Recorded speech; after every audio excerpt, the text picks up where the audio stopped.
Why do I talk so much about witchcraft? We're on that place. We're on that topic. Please go check out the previous parts to gauge your bearings. I was explaining the story, the scenes in Pirates of the Caribbean with Tia Dalma and Davy Jones. Calypso, who is the goddess form of Tia Dalma. Now, ever since watching that, the Pirates of the Caribbean movies too, I have been getting dreams all throughout the years of men being similar to Davy Jones that have essentially had me and lost me to a certain extent. And okay, what in the world is that? I just recently come out of a relationship with a dude that was my fiance, but then things didn't work out because he turned out to be satanic. Do you understand? He was involved in darkness.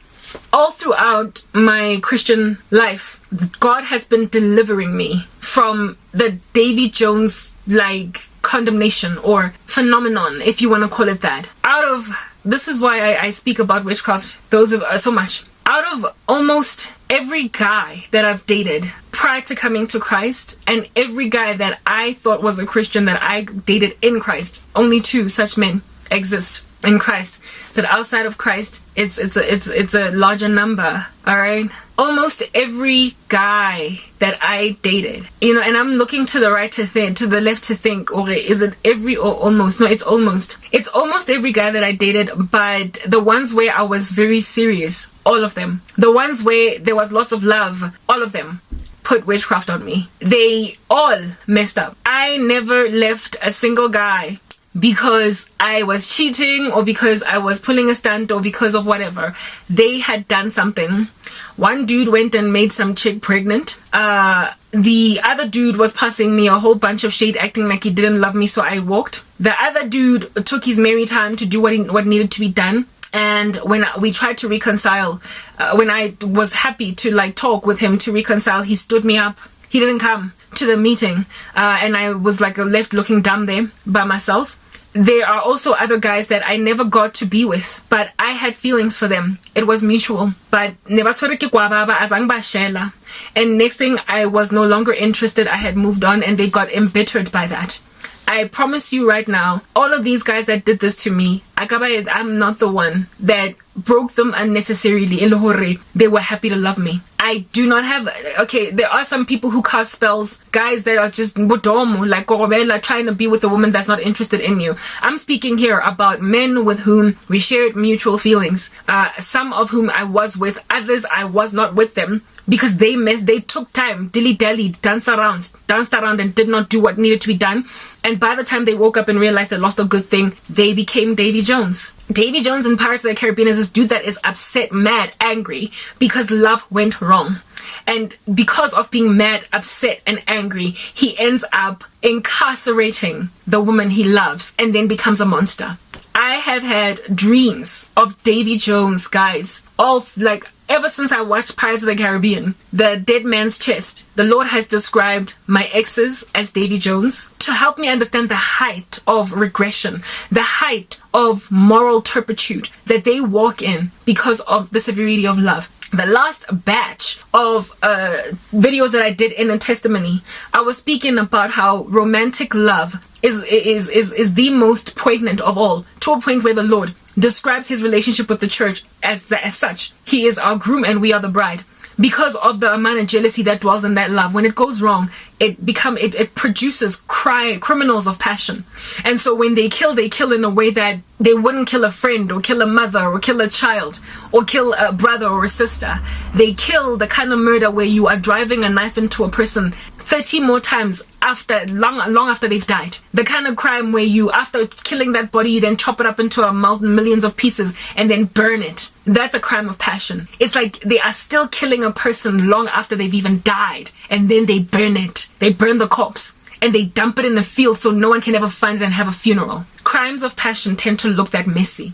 It's not just a clean bullet in the head. It's 20, 30 bullets, live rounds, and the guy is still shooting long after the ammunition is finished in the gun. The way he's so angry. Because of romantic love gone wrong, I have a whole bunch of dudes unleashing or releasing live rounds into my body, and they are still shooting even after their guns are empty. This is an important thing to highlight, because currently in South Africa there is a real bad problem with gender-based violence, with femicide, with murders of women, and this thing is spiritual. In this nation there is a massive problem with violence against women, and there are many women that are currently calypso and they don't know it. You don't have to be a Karabo Mokwena or a Doli Shabalala or a like it wasn't a crime of passion, it was just some like perverted guy. But who is this other girl? Oh, lady Pangindawo. You don't have to be a lady for real, where now we've attended your funeral, you are 6 feet under because your man killed you. You just need to be with a man that is too much of a coward to murder you physically. And he doesn't want to trend on Twitter under hashtag am I next. He doesn't want to be Sandile Manswe or Ntutugo Shoba. He wants to still walk up and down the aisles of corporate South Africa being respected as a man, while there being a cadaver still in the ground of an ex-girlfriend because she left him, or a woman that wouldn't date him and so he got upset, or a woman that he wasted the time of in pursuing her and so she went and moved on with her life, and he was like, no, but I wasn't ready. You were supposed to still dilly-dally around me when I talk to you, but you decided to move on. That level of entitlement. And so then they hook up all different kinds of concoctions. Spiritually, they consult Disangoma and they kill Umfazi Kodwa without blood being on their physical hands. It's just on their spiritual hands. God sees these crimes, but man doesn't. It doesn't look like a murder. It looks like a suicide. And it also does not look like sabotage. It looks like irresponsibility. It looks like the girl just like one day decided to ram her head into the wall and lose her mind in being irresponsible. It looks like a woman's entire life being unraveled and her being unable to find her bearings again in life despite having once had quite a lot of order.